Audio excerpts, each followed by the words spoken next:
Is HTC's Windows Phone 8X.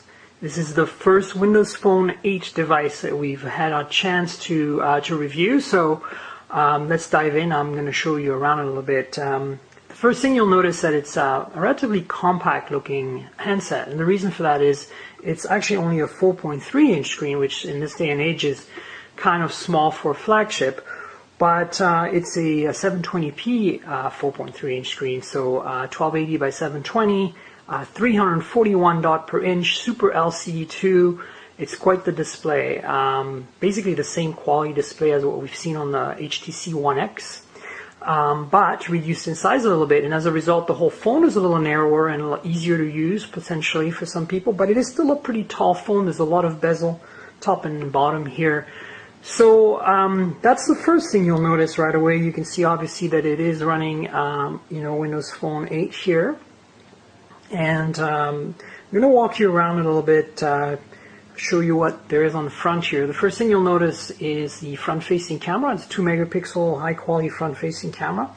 Then there is an earpiece here, and what's interesting about the earpiece is that because this entire phone is one piece of polycarbonate that's colored and it's been machined, this actually is part of the machining process and comes through the front glass.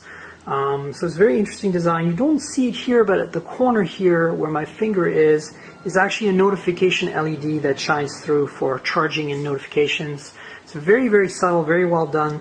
These tiny, tiny little holes here are drilled and machined. They're very nice. HTC logo, of course, and at the bottom here you have the 3 capacitive keys, the back key, the Windows key, which is kind of like a home button, and the search button, which brings up Bing. In the back, as I mentioned, this is one solid piece of polycarbonate that's been machined, very much like the Nokia Lumias, the first one, the 800 and the 900, as well as the HTC One X. So very, very well made, feels fantastic. And as you notice, it's not really, it's a matte finish, but it's not quite the same finish as on the Nokia. It's a soft touch matte finish, and it's kind of like a frosty color almost. It's almost a purple, not quite a blue. It's a really handsome color. This phone also comes in red, in black, and in this beautiful, crazy neon green yellow color that is really, really outstanding to look at. So in the back you have the 8 megapixel autofocus camera. This is an f/2.0 backside illuminated, very high quality camera, same as on the HTC One X and One S.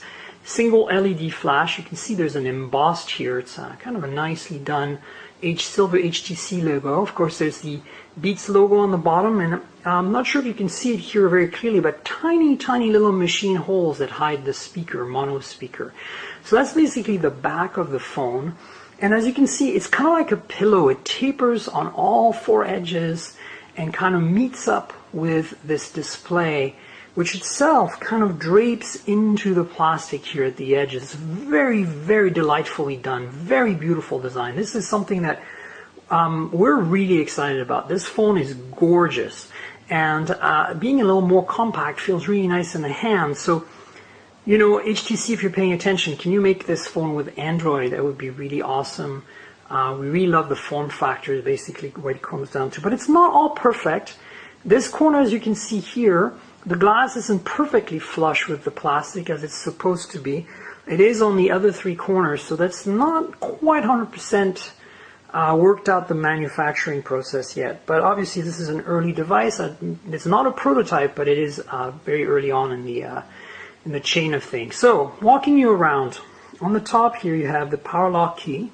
Notice it's made of anodized aluminum, which is almost the same color as the rest. So this is, again, it's all in the detail, the fit and finish, the quality of the materials, the build quality of this is really amazing.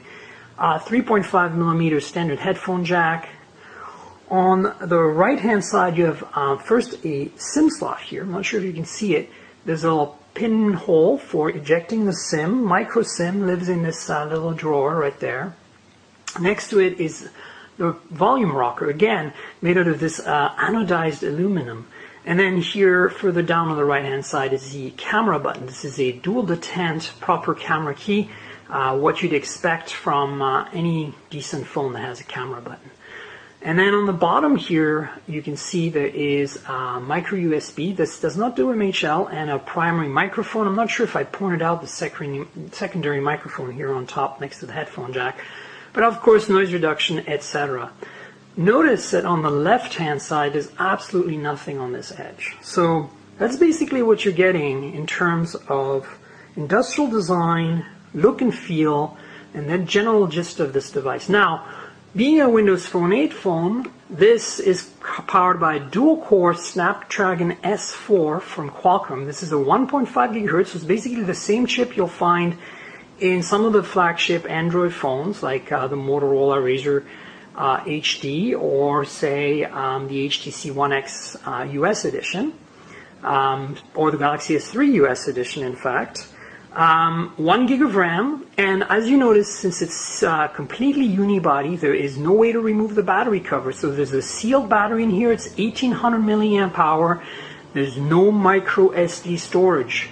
So keep that in mind. That it does come with 16 gigabytes of built-in storage, but we feel this is a little on the small side these days for a flagship. 32 would have certainly hit the spot, but 16 non-upgradable, not the best. So what else do you gain on this phone with Windows Phone 8? Well, you gain in NFC. It has built-in NFC. It has, all the sensors, accelerometer, etc., that you'd expect, compass. So, in a nutshell, that's what the hardware looks like, and that's what you're getting. Really quite amazing design. Love to see this as an Android phone.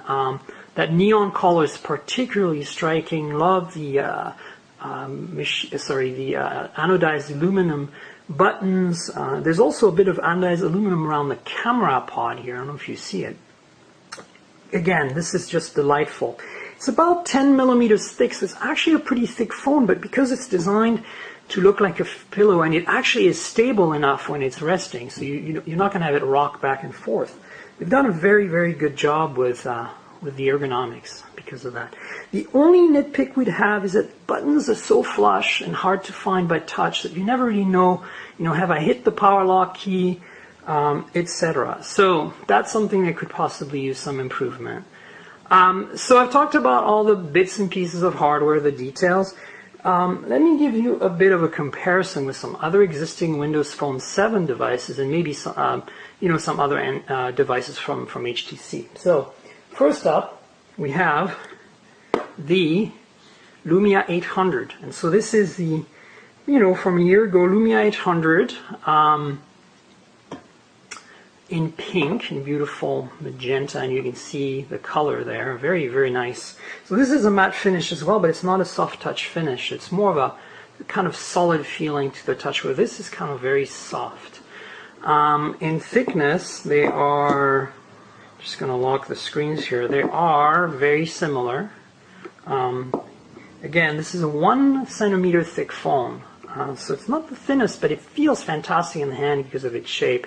Another thing I wanted to mention, and I'm bringing it up here because the Lumia 800 is obviously an HSPA Plus device. This is also, finding the power key. See, this is what I'm saying. It's hard to tell if you've touched the power key. This is an HSPA Plus model. This is the global version of the 8X. So no LTE on this particular model, but there will be a LTE version for the US for AT&T as well. So perhaps other parts of the world will get that as well. There is going to be a version of this for T-Mobile with dual carrier 42 megabits per second HSPA Plus as well. Another phone I wanted to show you, obviously another Nokia, which is very popular, or was very popular as a Windows Phone device, if Windows Phone devices can be popular, is the Lumia 900, and there it is. As you can see, this is how you can tell that despite the 4.3-inch screen, which is not a very big screen, this is a big handset. It's almost as big as the, maybe a little bigger than Lumia 900. Flipping them over, this is what they look like. And we all know the Lumia 900 is a pretty big and thick phone. You'll notice this as soon as I lock the screen here and show you the thickness comparison. This is an even thicker phone. Not by much, but it just looks and feels thicker and heavier as well. So now, another phone I wanted to show you in comparison is the HTC Titan 2, because obviously it's the last phone that HTC made that is a Windows Phone device, and this is Windows Phone 7 again, obviously. And then you can see that it's actually much more compact. The Titan 2 is a very gigantic phone for its time. It's kind of from the last generation in design language from HTC. But here they are side by side, and flipping them over, you can see the gradient on the HTC, the giant 16 megapixel camera. But you know, to be frank, this 16 megapixel camera isn't particularly better than the 8 on the 8X. This is a really amazingly good camera for you know, for its size. It's like the 1X. I mean, we're very, very happy about the camera. So in thickness, again, you know, there's no contest here. We've improved significantly since the last time HTC gave us a Windows Phone device here. I don't have a radar to show you, sadly, but the next logical comparison, I think, will be the HTC One X, which I have upside down. So that gives you an idea of, you know, the Global One X here compared to the Windows Phone 8X from HTC. These are the two flagships. There is a One X Plus now, but these are the two flagships essentially from the company. Android versus Windows Phone 8.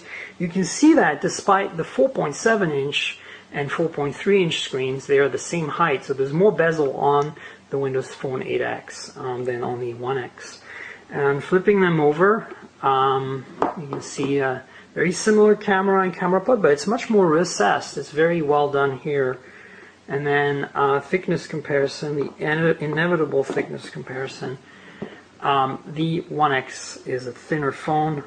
It doesn't look like it is, but it actually is something like 8 point something millimeters versus almost 10 millimeters for, well, 10.1 millimeters for the 8X.